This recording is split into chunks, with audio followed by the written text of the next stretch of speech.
Salut, respected viewers. I'm George from Ireland. I'm on Dorset Square in London, and behind me you can see l'Alliance Française, as in the French Cultural Institute. It's also a language school. But why I'm filming it is because this was the headquarters of the French resistance in London, as in on the 22nd of June 1940, France was obliged to surrender to the Third Reich.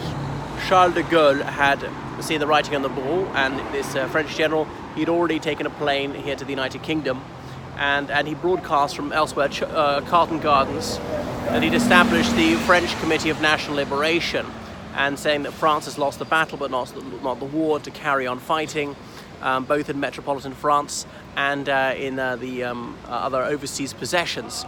And indeed that's what happened. However, 85% of the French National Assembly voted to accept this peace treaty with Germany. So northern France and western France was occupied directly by the Wehrmacht, and southern and eastern France came under the Vichy government, so called because this agreement, Vichy was supposedly the capital. They had some control over occupied France, as in civil matters. So the German army didn't bother going to southern or eastern France. Okay, they control the whole of the Atlantic coast, but not very far inland. The Italians got back Nice, where of course Garibaldi was born, and many Niçois felt ambivalent about this because they had been part of Italy until 1861, so that was just within living memory. Corsica went back to Italy as well. Of course, there was no Italy as such when Corsica had been sold to France in 1768. But they had to start speaking Italian, not French, and on and on. But anyway, so some French soldiers, sailors and airmen were here, indeed civilians, to carry on the fight. But this building behind me, the resistance was organised. There were several rival resistance organisations. Now the Communist Party in France, under Maurice Torre, called for observance of the Molotov-Ribbentrop Pact. Remember, on the 23rd of August 1939, the German Foreign Minister Joachim Ribbentrop had pulled off a coup in that the Third Reich and the Soviet Union had struck a deal, a 10-year non-aggression pact, agreeing to the vivisection of Poland. And that obviously freed Germany's hands to fight in the West. But the French Communist Party endorsed this, say, let's not fight this capitalist imperialist war, let's do what we can to preserve the workers' state, that's the Soviet Union, that the French and British bourgeoisie have always been trying to get the Soviet Union into a war against Nazi Germany, just so that the capitalist powers can then predominate afterwards. So encouraging soldiers to desert, people do everything they can to sabotage the war effort. So French people here who carried on the fight, but to begin with, very few. The situation seemed dismal. There seemed very little prospect of Allied victory. So that was that. The war was over and France was, in a sense, at peace. So Churchill became Prime Minister on the 10th of May 1940. Obviously things had gone catastrophically under him, the fall of France. He considered dispatching the entire RAF to try and save France, but that would have been a very heavy gamble, and he was dissuaded from so doing. He had a fractious relationship with the chairman of the French Committee of National Liberation, Charles de Gaulle, and the French symbol of liberation was the Cross of Lorraine, because it's an ordinary Christian cross with a second horizontal bar. Lorraine is the eastern part of France, and remember, Alsace-Lorraine had been seized by Germany in 1871, got back by France in 1918, returned to Germany in 1940, it's changed hands several times. There's another reason for that, is if you go back to the 100 Years' War, the Cross of Lorraine was a symbol of French resistance against the English.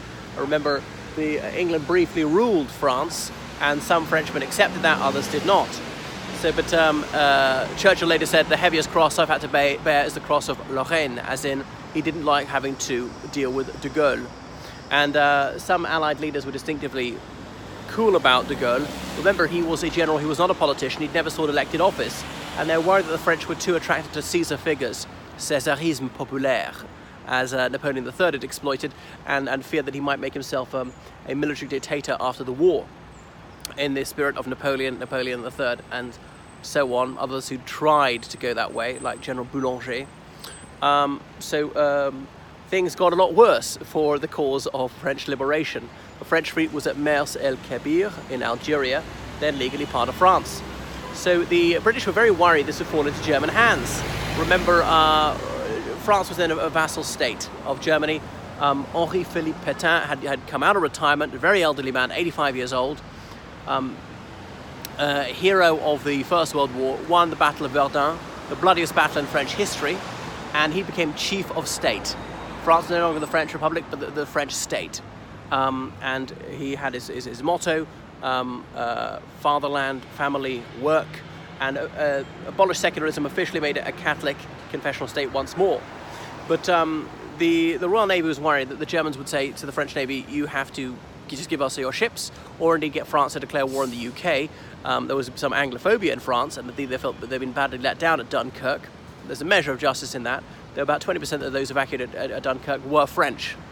And when France surrendered in June 1940, some of them said, well, I'm going back. I've been ordered to surrender, so I will. That's it. A soldier obeys orders. For us, for France, the war is over.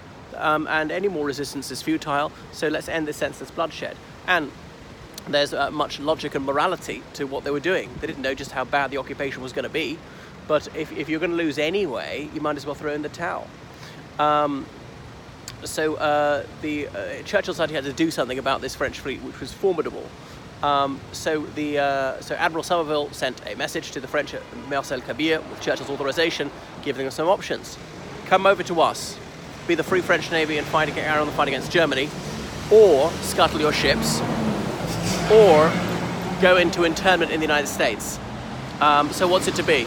And you've got to answer within a certain deadline. It was 2 hours or something, or that's it, we're going to open fire. And the French didn't answer, so the Royal Navy went ahead and carried out this attack on the French fleet at Mers el-Kebir. It's officially a neutral country. Over 1,000 French sailors were killed. Several ships were sunk, including the carrier Jean Bart. Not a single British sailor was killed. So that was that. So Churchill said it was the most agonizing decision he took during the entire war. It could make things so much worse. Was it an outrageous act of unprovoked aggression against a peaceable country? But if he hadn't done this, the peril to the Royal Navy might have been mortal. So he went to their House of Commons, and to his astonishment, he found himself cheered to the rafters, including by the Labour Party, where he had taken very quick and decisive action. He demonstrated to France that going along with the occupation, collaboration was not a cost-free option. He'd proved to Germany his determination to fight on. So that was that. Obviously made life very difficult for the resistance. They were in an invidious position. Their so-called ally had killed 1,000 French sailors, not even being at war against them. So it was greeted with outrage in France, and it's still considered a toxic issue in Franco-British relations to this very day. So what was the next thing? So they began parachuting agents into France, carrying out acts of sabotage, attacks in the Wehrmacht, very unpopular to begin with, and didn't meet with much success. Intelligence operations. The French broadcast from here in code that they would be ordinary French words, but these would have a particular significance to be understood by resistance fighters to the other side. Everybody had to carry an ID card in France. Rationing was severe, so life was very difficult for resistance fighters. Remember, the French soldiers who surrendered in 1940, they weren't released in June 1940 because, of course, the war was over in a sense. They were kept in as workers, factory workers, farm workers in France. So the French wanted people to volunteer to go to Germany to work and replace a prisoner of war, set him free. A few people volunteered. They found it difficult to get more people to volunteer. So eventually people were going to be conscripted to go and work in Germany, become more and more unpopular. Rationing was going to fall, and France was really just used as a cash cow by the Wehrmacht. At first, many French people said, just live and get live, let's just survive this. Maybe it doesn't have to be that bad, life can continue basically as normal. We can still have football matches, boxing matches, and so on. But le statut des Juifs came in, a discrimination against the Jewish minority in September 1940. It was going to get much worse with the notorious Vel d'Hiv incident at Le Vélodrome d'Hiver, when thousands of Jewish Parisians were rounded up, sent to concentration camps, and later, in many cases, to extermination camps. The Vichy authorities in France, there's what is called Vichy Vist, and the people who live in the city of Vichy are Vichy-Wa, and they don't like to be mixed up. But anyway, the Vichy Vist, they wanted to deport foreign Jewish people resident in France. They were more reluctant to do it to French citizens who were Jewish, that they eventually did do that. And in the end, hundreds of thousands of Jewish people in France, whether French citizens or not, were sent to their deaths by the Vichy regime. So it got more unpopular. Obviously, June 1940, with the invasion of the Soviet Union, the Communist Party completely changed its attitude. They'd gone through this 180-degree turn because of the invasion of the Soviet Union, and the communist motherland was a threat, so had to resist, so it hotted up. But the Germans took some very severe measures. If one of their soldiers was killed, they would just kill any civilians, any petty criminals in prison, and things like that. Well, I shan't tell the whole story, but eventually from, well, obviously 6th of June 1944, with the D-Day landings, the French resistance came out into the opening, and that was that. So many gallant men and women went forth from this building here, where their cloak and dagger operations were planned, to clandestine landings in France, attacks there, and many of them paid with their lives for their heroism.